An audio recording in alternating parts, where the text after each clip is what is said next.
Aj teba trápi, ako si zakrmíš svoje lovné miesto.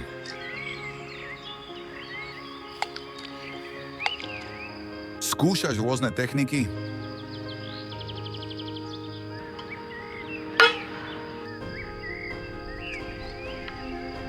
Ale stále to nevieš dostať tam, kde potrebuješ. Tak mám tu pre teba super tip. Zober svoje krmné boilies. Boilies vrhni do vedierka s vodou. Poriadne premiešaj.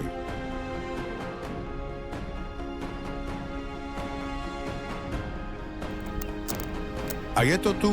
Vytiahni vrhaciu kobru. Naber si kúsok vody do kobry. Zober si navlhčené boilies a nabij si svoju kobru. Takýmto postupom hodíš svoj boilies oveľa ďalej